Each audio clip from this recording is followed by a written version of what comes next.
Halo, assalamualaikum warahmatullahi wabarakatuh. Bertemu lagi dengan saya Yulianti Ratnaning Tias, NIM 1903211000047 dari Program Studi Agribisnis Universitas Trunajaya Madura, kelas Ekonomi Produksi Pertanian A. Di video kali ini saya akan menjelaskan review artikel untuk memenuhi tugas ujian akhir semester dari mata kuliah Ekonomi Produksi Pertanian. Enjoy this video.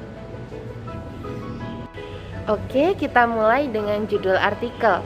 Artikel yang saya review berjudul Technical and Environmental Efficiency of Livestock Farms in China, a slug-based DEA approach. Selanjutnya, dalam abstrak dijelaskan jika setelah pembangunan ekonomi dan meningkatnya standar hidup, konsumsi daging babi Cina telah meningkat secara signifikan. Sebagai respons terhadap peningkatan permintaan dan dukungan pemerintah aktif, sektor hog nasional yang secara tradisional didominasi oleh peternakan halaman belakang kecil menampilkan restrukturisasi cepat menuju perusahaan pengembang biakan skala besar. Dengan transformasi sektor babi, eksternalitas lingkungan telah menjadi perhatian yang sangat serius. Sumber polusi non-titik terkemuka yang dihasilkan dari kebocoran limbah babi ke dalam air permukaan dan sumber daya air tanah dipandang sebagai ancaman serius.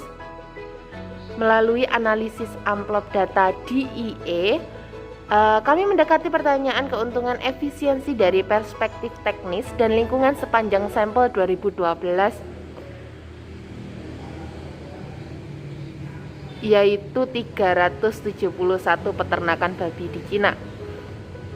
Hasil kami menunjukkan bahwa terutama pertanian babi ukuran menengah dalam transisi menghadapi efisiensi lingkungan yang rendah dan biaya pengurangan polusi tinggi karena terbatasnya opsi pembuangan limbah. Kebijakan yang ada berubah menjadi hampir tidak efektif dalam mengurangi eksternalitas environmental. Di beberapa provinsi, proyek untuk produksi biogas pedesaan dapat membantu meningkatkan pengelolaan limbah. Namun, terutama peternakan kecil membutuhkan dukungan negara terhadap peningkatan fasilitas penyimpanan dan transportasi. Oke, selanjutnya adalah pendahuluan dalam artikel ini. Selama beberapa dekade terakhir, pertumbuhan penduduk yang cepat, peningkatan pendapatan, dan perubahan pola gizi telah menyebabkan peningkatan yang kuat dalam konsumsi daging di Cina. Total konsumsi daging tahunan tumbuh dari sekitar 6 juta ton pada tahun 2000 menjadi 8,6 juta ton pada tahun 2015. Dengan tingkat pertumbuhan tahunan sebesar 2,8% menurut OECD dan FAO 2017, konsumsi daging babi tumbuh sangat cepat dari konsumsi per kapita sebesar 10,5 kg per tahun di pedesaan dan 18,9 kg per tahun di perkotaan pada tahun 1990. Masing-masing menjadi 14,4 kg per tahun dan 21 kg per tahun pada tahun 2012 menurut Biro Nasional Statistik Tiongkok 2017. Untuk memenuhi peningkatan permintaan daging babi, produksi daging babi dalam negeri meningkat cukup pesat dari 40 juta ton daging babi pada tahun 2000 menjadi 55 juta ton pada tahun 2015.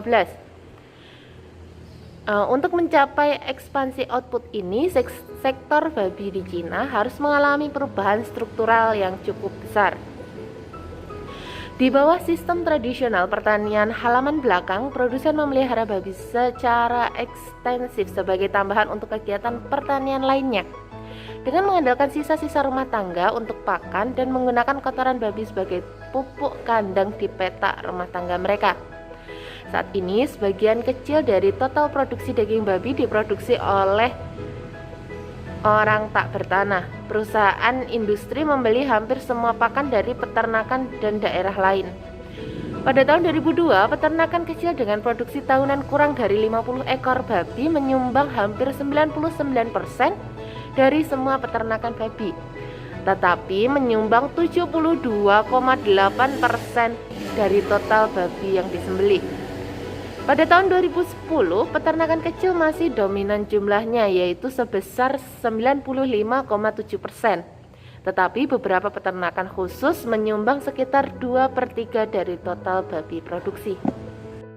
Oke, sedangkan untuk data yang digunakan dalam penelitian ini berasal dari survei pertanian untuk tahun 2013 di 5 provinsi Cina yang dilakukan oleh Pusat Kebijakan Pertanian di Akademi Ilmu Pengetahuan Cina bekerja sama dengan Dewan Biji-bijian Amerika Serikat dan Agribisnis Asia Konsultasi. Mengikuti strategi pengambilan sampel bertingkat acak, 5 provinsi produksi babi utama dipilih untuk mewakili wilayah geografis dan pertanian. 5 provinsi bersama-sama menyumbang sekitar 31% dari total output Cina menyembelih babi yang digemukkan pada tahun 2015. Provinsi Jilin adalah singkatan dari Provinsi North Henan, didominasi oleh pertanian skala besar. Shandong mewakili dataran Cina Utara, Hubei mewakili provinsi tengah semi lembab, Sichuan mewakili wilayah barat daya yang beragam yang didominasi oleh dataran berbukit dan dataran tinggi. Selatan maritim diwakili oleh Guangdong.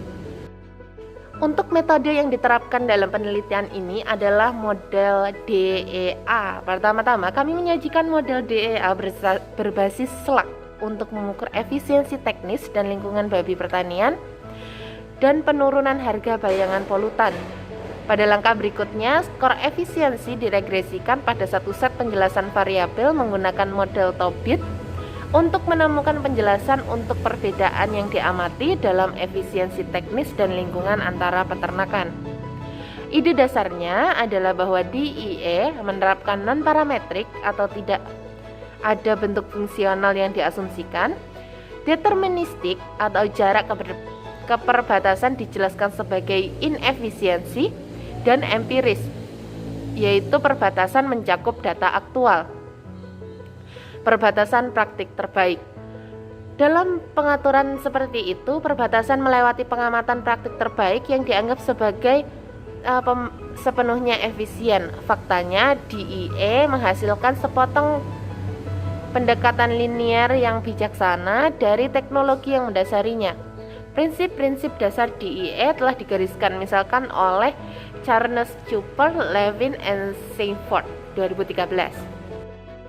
Oke, dan akhirnya kesimpulan yang bisa diambil adalah hasil pertanian menunjukkan perlunya tindakan yang disesuaikan secara regional sebagai perbedaan dalam hal efisiensi lingkungan dan pengelolaan sampah di provinsi sampel berbeda. Terutama perbedaan yang diamati dapat disebabkan oleh perbedaan struktural dari provinsi sampel mengenai pengembangan pasar pupuk kandang yang berdampak pada biaya transaksi. Dan dengan demikian, pupuk kandang pengelolaan. Di antara semua provinsi Cina, Guangdong menghasilkan output tertinggi produk aquaculture pada tahun 2014, yang merupakan pasar yang cukup besar untuk pupuk kandang sebagai pakan ikan. Sichuan di sisi lain adalah produsen biogas terbesar ketiga, provinsi dengan konsumsi biogas terbesar di seluruh provinsi Cina, dan konsumen biogas terbesar kedua secara proporsional terhadap energi yang dikonsumsikan secara keseluruhan. Oleh karena itu, tidak mengherankan jika penggunaan pupuk kandang untuk bahan bakar gas didominan di provinsi Xinjiang dan Hubei. Guangdong dengan industri ikannya yang besar menampilkan tingkat penggunaan yang sangat tinggi untuk pakan. Singkatnya, petani di daerah dengan infrastruktur yang sesuai atau pasar masing-masing lebih mungkin untuk menggunakan yang lain bentuk pengelolaan kotoran dari pembuangan langsung ke sungai atau kolam. Anehnya, Jilin menampilkan tingkat pembuangan langsung tertinggi ke sungai atau kolam. Sebagai provinsi dengan ukuran plot per kapita terbesar ketiga di seluruh negeri, orang akan menganggap munculnya pasar untuk menjual pupuk kandang secara alami untuk petani tanaman skala besar. Temuan terakhir ini menyoroti kebutuhan untuk lebih mengembangkan pasar pupuk kandang di Jilin, tetapi juga menambahkan momentum tambahan untuk perdebatan tentang keberlanjutan subsidi langsung dan tidak langsung untuk pupuk kimia. Dan setelah review dilakukan, dapat dilihat kelebihan dan kekurangan dari artikel di atas. Di antaranya yaitu, kelebihannya adalah artikel ini menjelaskan dengan baik bagaimana analisis atas limbah yang dihasilkan oleh peternakan babi di Cina. Dengan membaca artikel ini, saya menjadi lebih mengerti bagaimana sistem peternakan, jumlah produksi, dan bagaimana pengelolaan limbah yang dihasilkan oleh peternakan babi di beberapa daerah di Cina. Dan untuk kekurangannya, yaitu artikel ini menjelaskan daerah-daerah inti yang berpotensial saja, bukan keseluruhan Cina. Hal itu menjadikan artikel ini tidak bisa digunakan sebagai dasaran penelitian yang mencakup wilayah Cina secara nasional atau keseluruhan. Demikian review artikel yang dapat Yuli paparkan. Terima kasih atas perhatiannya. Maaf jika ada yang kurang berkenan. Yuli pamit. Wassalamualaikum warahmatullahi wabarakatuh. Sampai ketemu di video-video selanjutnya. Bye-bye.